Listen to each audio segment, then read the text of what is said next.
guys, welcome back to my channel. Again, my name is Jab. Kumusta naman kayo guys? Okay, so ayan guys, pasensya na, no? Medyo malat talaga ako, no?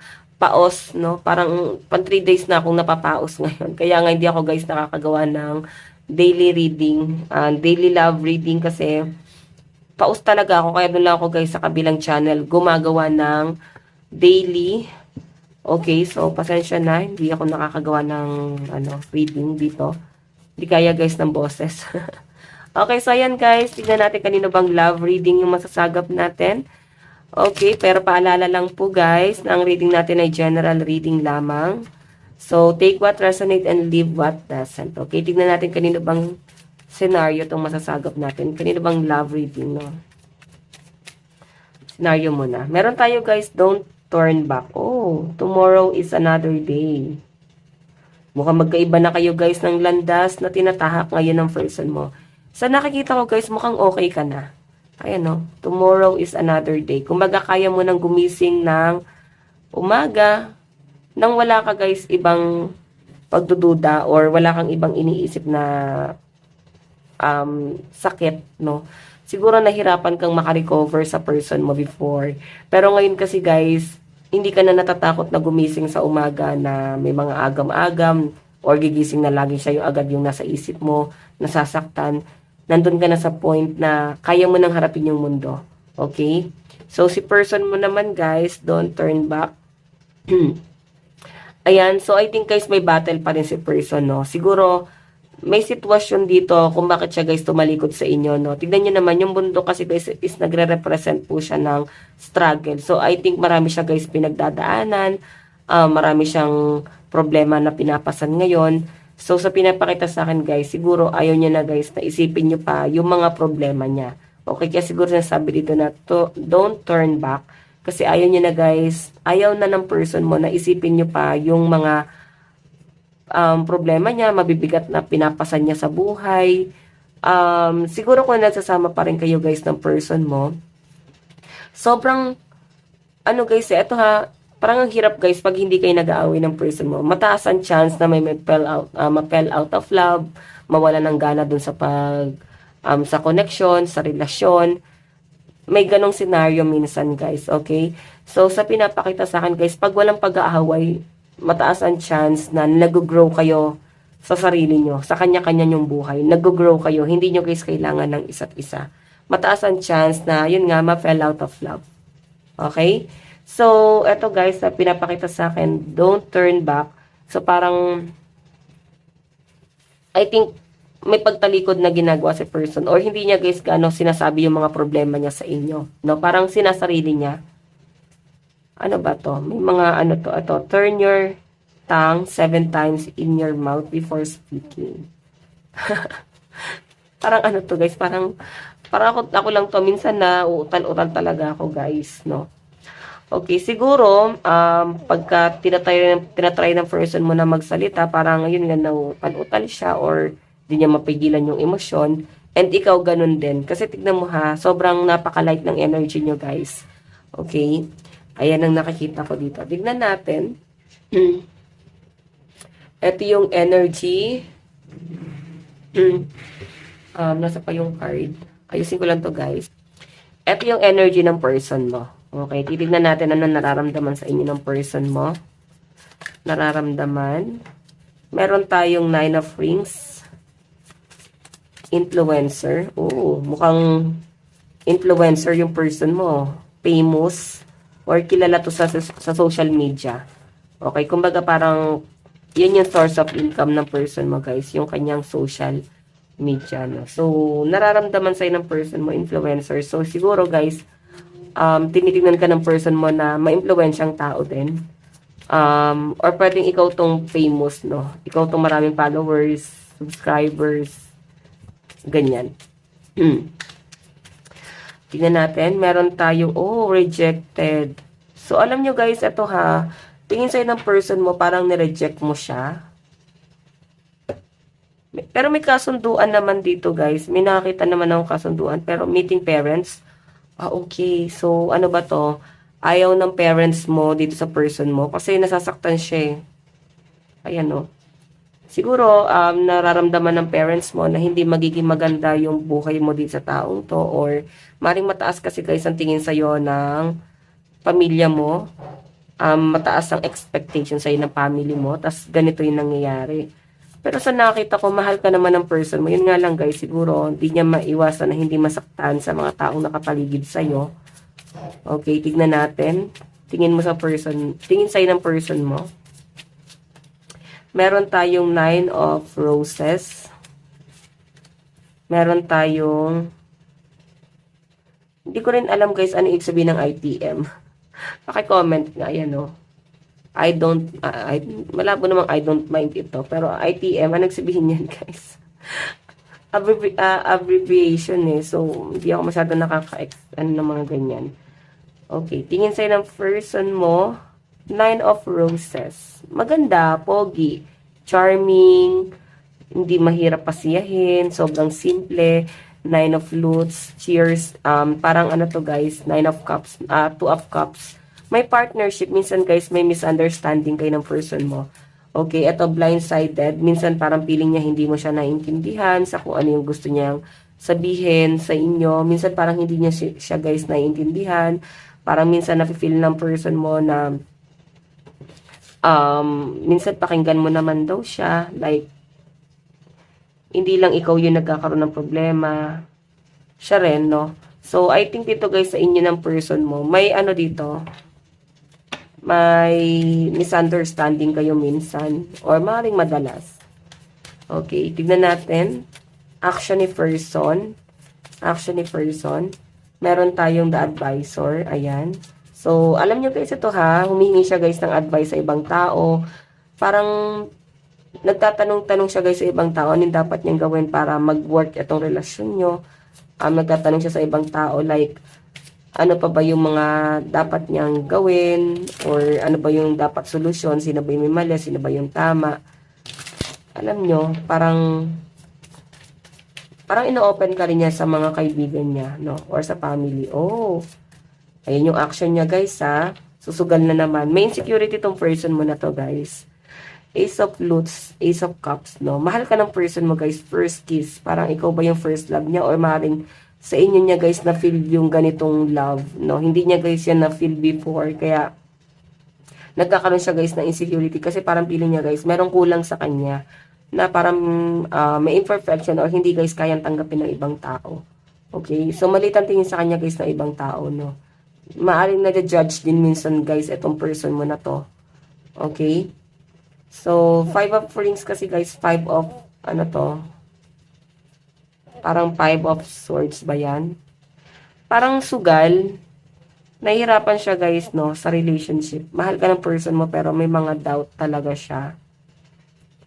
Okay, pero ayun nga guys, sumusugal naman siya. Mararamdaman mo naman na sumusugal siya para sa inyong dalawa. Gumagawa siya ng hakbang para sa inyong dalawa. Okay, tignan natin. Outcome, reflection, meron tayong fantasy suit. Okay, and 8 of mirrors in your head. Okay, so yung outcome guys, nahihirapan yung person mo kasi ikaw talaga yung gustong-gusto niya. Tignan niyo naman yung puso niya rito. Sinarado niya na sa iba. Ikaw lang yung gusto niyang makinabang sa kanya guys. Ganon yung nasasagap ko rito. And sa malinaw na pinapakita sa akin, parang ano rin to guys. Minsan nahihirapan siya kakaisip sa inyo. Parang miss na miss ka nito. Okay, parang feeling niya may distansya talaga sa inyo or may mga balakid, no? Madalas kang isipin ng person mo, guys. Okay? Ayun, sobrang gusto kanya, guys, makasama, makapiling. Ganun yung na-feel ko. Yun nga lang, guys, mukhang minsan, madalas ang pagtatalo niyong dalawa. Okay? So, ayan, guys, sa side ni person, malakas pa ang mga water sign, Cancer, Pisces, Scorpio, Aries, Leo, Sagittarius. Ano pa ba? Aquarius, Gemini, Libra. Okay, so tignan natin guys sa side mo. Nararamdaman mo sa person mo. Meron tayong Ace of Pentacles, Four of Pentacles, Six of Swords, and King, okay, Knight of Swords, okay? So, actually guys, yung nararamdaman mo sa person mo, tinitignan mo siya, ano yung plano niya para sa inyong dalawa. Siguro, hindi naman guys, ganun kapera yung person mo. Minsan, nararamdaman mo siya na parang kinakapos, kinakaya na lang niya, gumagawa naman siya ng paraan, kahit papano.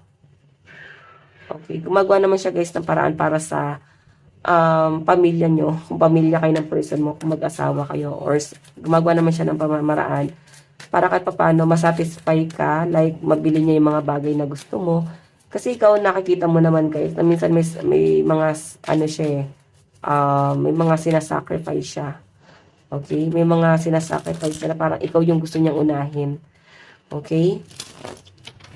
Tignan natin guys, ano naman yung tingin mo sa person mo. Meron tayong, Three of Pentacles. Collaboration. Collaboration sana to, pero parang ayaw kang pahirapan ng person mo. Gusto niya guys, gawin niya lahat ng responsibility. Gusto niya guys, magaan lang yung mga bagay na gagawin mo. Nararamdaman mo sa kanya, ayaw kanya nilalagay sa conflict. Gusto niya parang pahipahinga, ganon.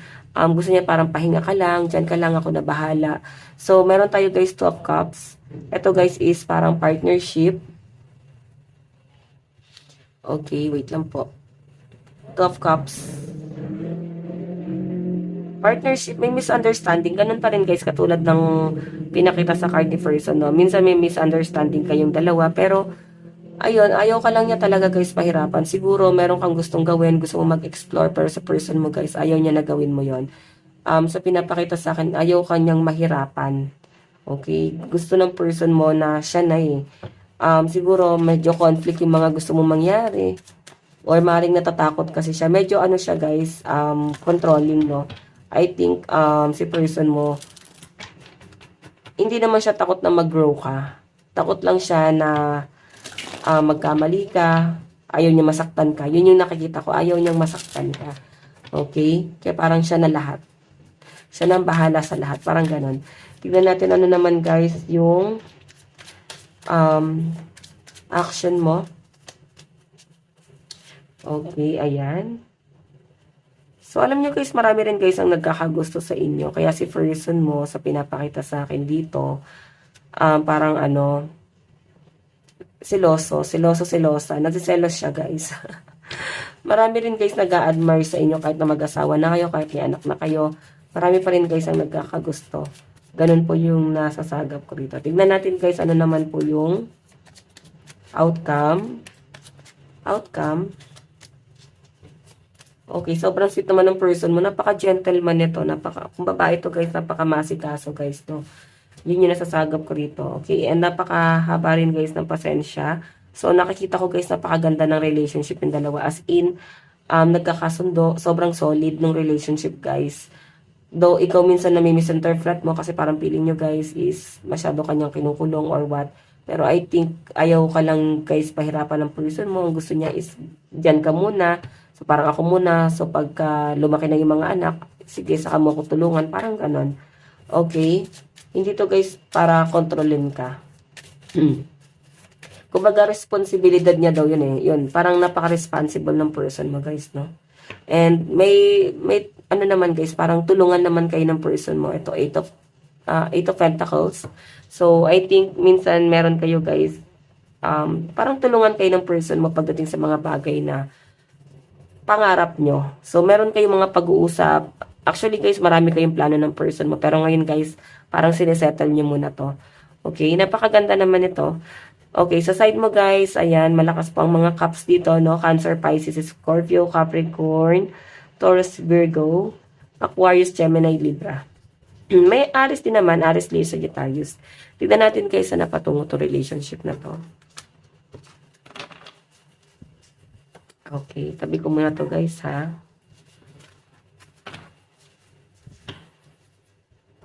Kunin ko lang yung ating cards. Ayan, nakakahulog.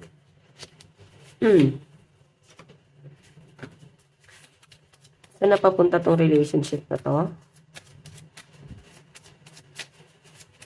Ito yung advice. Tignan mo na to. Tayo dito guys ng dalawa. Saan napatungo? Turn your tongue 7 times in your mouth before speaking. Ano to guys, tahimik lang siguro yung person mo, no? Okay, meron tayong guilt-free. Okay. So, minsan kasi guys, ayun nga, natitempa sa iba. May mga doubt, may mga selos, ganun yung pinapakita sa akin. Parang umamin ka na, may babae ka ba, may lalaki ka ba, mga ganon. Sino tong kinakausap mo, ganon. So, pag ganyan guys, para hindi na lumala pa, umamin na lang, no? Kung may mga ganyang scenario. Pero alam nyo guys, mahal na mahal kayo ng person mo. Kung minsan nagagawa nyo siguro to kung may third party. Hindi natin yan guys, nino-normalize, no? What I mean, siguro nagagawa niya lang yun kasi parang feeling niya hindi niya siya guys na-appreciate sa mga sacrifice na ginagawa niya. Okay, meron tayo guys religious factor. Ayan, may mga foreigner. Kadilyo is possible na foreigner. Meron tayong stay optimistic about your love life, positive thinking, and faith will bring your romance. Okay? Kailangan guys magtiwala lang kayo sa isa't isa, no? Mahirap yung parang puro duda. Hindi kayo guys mag-work. Tiwala lang guys. Okay? Meron tayong separation. O, diba? Kung hindi kayo magtitiwala, mauwi talaga kayo guys sa hiwalayan. Pero kung hiwalay na kayo guys ng person mo, ayan, getting to know each other ulit, no? Parang may pag-uusap pa rin guys. Sa nakikita ko, mukhang si person mo, gagawa pa rin siya ng hakbang para maayos yung inyong pagsasama. Tignan natin guys, ano ba ang message po sa inyo ng person mo? Mensahe sa'yo ng person mo. Mensahe sa'yo ng person mo. Okay. Meron tayong my beloved. Wow! My beloved. Tignan pa natin. Mensahe sa'yo ng person mo. Anong gusto niya sabihin sa'yo ngayon? Meron tayong I want to fall asleep next to you. So, di na kayo guys magkasamang natutulog. Mukhang, ano guys, mukhang magkalayo talaga kayo. Pero si person mo guys, namimiss ka talaga nito kagaya ng sabi ko kanina. Gusto ka niya guys makasamang matulog or gusto ka na siguro niya guys maging asawa. Ganon. Kung hindi pa kayo guys mag-asawa, no? Or may distansya talaga sa inyo. Tingnan pa natin. Meron tayong I wish you were mine. Oh, mukhang hiwalay pa nga kayo ng person mo guys. Pero I think gusto niya guys na ayusin pa tong relasyon na to. Okay? Mensahe sa'yo ng person mo. Meron tayong, will you help me? Parang kailangan niya ng tulong, no? Tignan natin. What the point of it all? So, I think tinatanong niya, ano bang purpose nitong mga nangyayari na to sa inyo? Bakit kailangan mangyari? Okay, I want you. Okay, eto guys yung mga message ng person mo sa inyo guys. Okay, so yan guys, ito lang naman po ang inyong love reading. Bukas po ulit. God bless and love you all. Bye-bye po.